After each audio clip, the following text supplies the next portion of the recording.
नमस्कार, news point लेकर हाजिर हूं मैं राजीव। दोस्तों, राहुल गांधी के साथ कांग्रेस पार्टी ने बीजेपी को कटघरे में खड़ा करने और उसके एजेंडे को ध्वस्त करने का बड़ा प्लान तैयार कर लिया है। आप जानते हैं कि कल राहुल गांधी की देहरादून में छात्रों की गूंज रैली होगी, जिसके लिए आज खुद राहुल ने छात्रों से आह्वान किया है कि वो इसमें शामिल हों। राहुल ने बताया कि इस बार रैली उत्तराखंड में करने की वजह क्या है। आप याद कीजिए कि कल इसी कार्यक्रम में हम लोग पूछ रहे थे कि आखिर राहुल गांधी उत्तराखंड ही क्यों जा रहे हैं, देहरादून ही क्यों जा रहे हैं। आज राहुल गांधी ने सुबह सुबह हमारे सवालों का जवाब दिया है। राहुल गांधी क्या लिख रहे हैं, जरा देखिए। लिख रहे हैं राहुल गांधी कि 17 जुलाई को देहरादून आ रहा हूं, पर उत्तराखंड ही क्यों? क्योंकि देवभूमि को पेपर लीक का एपिसेंटर बना दिया गया है। यूके SSSC परीक्षा में यहां एक सिस्टम बैठ गया है, जहां पटवारी, लेखपाल या कोई और पद काबिलियत से नहीं बल्कि अपराधियों के तय किए रेट से मिलता है। सरकार ने सख्त नकल विरोधी कानून बनाया, फिर भी लीक होते रहे। कानून कागज पर रहा और पेपर बाजार में बिकते रहे। जरा सोचिए, एक बच्चे ने सालों तैयारी की, फॉर्म भरा, फीस दी, दूर के सेंटर तक गया और उसका पद किसी और ने खरीद लिया। यह लीक नहीं, यह चोरी है उस युवा के हक की, उसके रोजगार की, उसके भविष्य की। मैं उत्तराखंड के हर अभ्यर्थी, हर छात्र, हर युवा से कहता हूं, यह आपकी लड़ाई है और मैं आपके साथ हूं। 17 जुलाई देहरादून, आइए छात्रों की गूंज को हुंकार बनाएं। भविष्य नीलाम नहीं होने देंगे, सपने लीक नहीं होने देंगे। तो यहां राहुल गांधी ने यह बात कही है।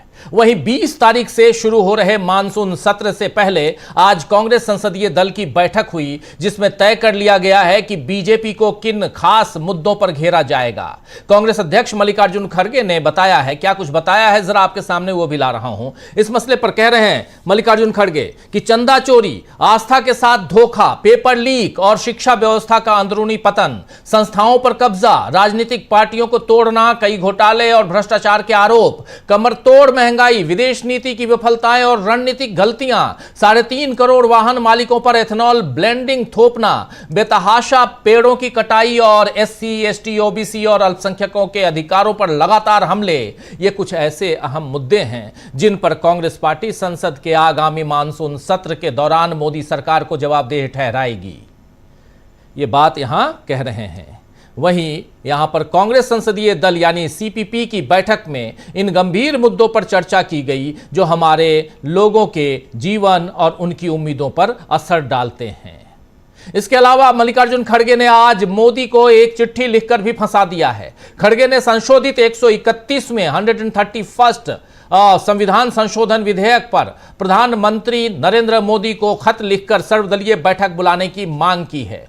एक पोस्ट में खड़गे ने क्या कुछ बताया है, जरा वो भी आपके सामने ला रहा हूं। यहां खड़गे ने कहा कि मैंने प्रधानमंत्री मोदी को एक बार फिर पत्र लिखकर उनसे आग्रह किया है कि वे परिसीमन आदि पर सरकार के संशोधित प्रस्तावों पर चर्चा करने के लिए सर्वदलीय बैठक बुलाएं। मार्च और अप्रैल 2026 के पूरे समय मैं माननीय संसदीय कार्य मंत्री को पत्र लिखकर आग्रह करता रहा कि केंद्र सरकार परिसीमन आदि से संबंधित अपने प्रस्तावों पर चर्चा के लिए सर्वदलीय बैठक बुलाए। दुर्भाग्य से इन अनुरोधों को स्वीकार नहीं किया गया। इसके बाद 17 अप्रैल 2026 को लोकसभा में संविधान 131वां संशोधन विधेयक 2026 आवश्यक 2/3 बहुमत हासिल करने में स्पष्ट अंतर से विफल रहा, यानी पास नहीं हो पाया। मल्लिकार्जुन खड़गे ने यह भी कहा है कि मैं मीडिया रिपोर्टों में पढ़ रहा हूं कि केंद्र सरकार अब संसद के आगामी मानसून सत्र के दौरान 131वां संशोधन विधेयक 2026 को फिर से पेश करने का प्रस्ताव कर रही है। मैं फिर से अनुरोध करता हूं कि परिसीमन आदि पर सरकार के संशोधित प्रस्तावों पर चर्चा करने के लिए एक सर्वदलीय बैठक बुलाई जाए। इसे संसद में पेश किए जाने से पहले हमें उनका विस्तार से अध्ययन करने के लिए पर्याप्त समय दिया जाए। तो कांग्रेस ने हर तरह से मोदी सरकार पर दबाव बना लिया है, यह साफ दिखाई दे रहा है। और इसके अलावा एक बड़ा डेवलपमेंट यह भी है कि 19 दिनों से अनशन पर बैठे सोनम वांगचुक से कांग्रेस ने अपील की है कि वे अनशन खत्म करें। यह कांग्रेस की तरफ से आधिकारिक अपील है। इसलिए कह रहा हूं क्योंकि कांग्रेस ने यहां पर भरोसा दिलाया है कि वो मोदी सरकार का विरोध जारी रखेगी। कांग्रेस महासचिव केसी वेणुगोपाल ने इस बारे में जानकारी दी है। उन्होंने क्या लिखा है ये देखिए। यहां पर वेणुगोपाल क्या लिख रहे हैं। वेणुगोपाल लिख रहे हैं कि श्री सोनम वांगचुक केंद्रीय शिक्षा मंत्री के इस्तीफे की मांग को लेकर पिछले 19 दिनों से भूख हड़ताल पर हैं। इंडियन नेशनल कांग्रेस की 1.5 महीने से ज्यादा समय से यही मांग कर रही है। इंडियन नेशनल कांग्रेस भी मांग कर रही है। हम श्री वांगचुक जी के दुख और गुस्से को समझते हैं, खासकर मोदी सरकार में जवाबदेही की कमी के कारण और खासकर परीक्षा व्यवस्था के पूरी तरह विफल हो जाने को लेकर उनकी सेहत को देखते हुए हम श्री वांगचुक से अपील करते हैं कि वे अपना अनशन खत्म करें। उनकी चिंताएं हमारी और अन्य विपक्षी दलों की भी चिंताएं हैं। भरोसा रखें, हम मोदी सरकार का विरोध जारी रखेंगे और शिक्षा मंत्री के इस्तीफे की मांग करते रहेंगे। आपको बता दूं कि पिछले कुछ दिनों से राहुल गांधी और कांग्रेस को निशाने पर लेने के लिए एक नैरेटिव चलाया जा रहा था कि बाकी विपक्षी नेताओं की तरह राहुल क्यों जंतर मंतर पर कॉकरोच जनता पार्टी के मंच पर नहीं जाते हैं। लेकिन अब केसी वेणुगोपाल के इस ट्वीट से यह नैरेटिव ध्वस्त हो गया है। अब देखना यह होगा दोस्तों कि कल देहरादून में राहुल गांधी की रैली में सीजेपी के लोग यानी कॉकरोच जनता पार्टी के लोग पहुंचते हैं या नहीं। वैसे आज जंतर मंतर पर डिंपल यादव पहुंची, उनके बाद किसान नेता राकेश टिकैत पहुंचे और उनके बाद अरविंद केजरीवाल पहुंचे।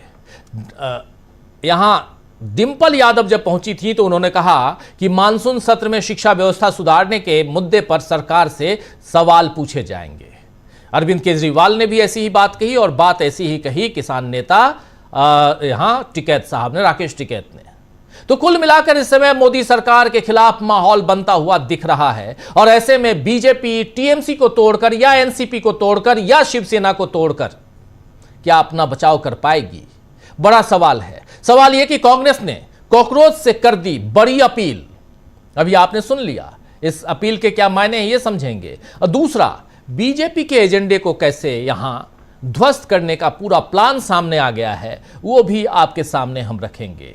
कैसे ध्वस्त करने का बड़ा प्लान यहां पर सामने आया है बीजेपी के एजेंडे को, नरेंद्र मोदी के एजेंडे को, यह सब समझने की कोशिश करेंगे क्योंकि बहुत महत्वपूर्ण हो जाता है यहां पर जब एक तरफ राहुल गांधी जाना चाहते हैं, वहां देहरादून में कार्यक्रम कर रहे हैं और वो भी छात्रों की गूंज, उस कार्यक्रम की अनुमति उन्हें वहां नहीं मिलती है जहां वो चाहते हैं। पहले अनुमति मिल जाती है, उसके बाद फिर परमिशन के लिए कहा जाता है कि नहीं जी यहां हम नहीं कर सकते, आपको नहीं दे सकते। इसके बाद दूसरी जगह जाते हैं। कल राहुल गांधी की दूसरी जगह पे जो स्कूल है उस स्कूल में उनकी स्कूल के ग्राउंड पर उनकी कैसी सभा होती है ये देखना दिलचस्प होगा। लेकिन इधर जो तस्वीरें हैं, जरा आइए जरा कुछ तस्वीरों को देखिए। जरा इस तस्वीर को दिखाइए जहां अरविंद केजरीवाल पहुंचे हुए हैं, संजय सिंह भी पहुंचे हुए मंच पर। क्या चल रहा है जरा देखिए,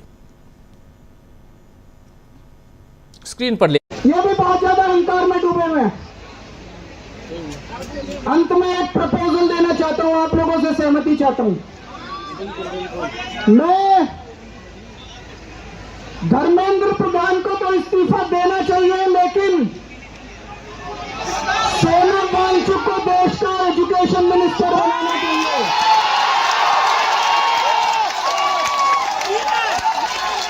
होना चाहिए कि नहीं होना चाहिए? हाथ खड़े करके बताया कि सोनम वांगचुक। तो मैं प्रधानमंत्री जी को कहना चाहता हूं, धर्मेंद्र प्रधान को हटाओ और सोनम वांगचुक को देश का शिक्षा मंत्री बनाओ।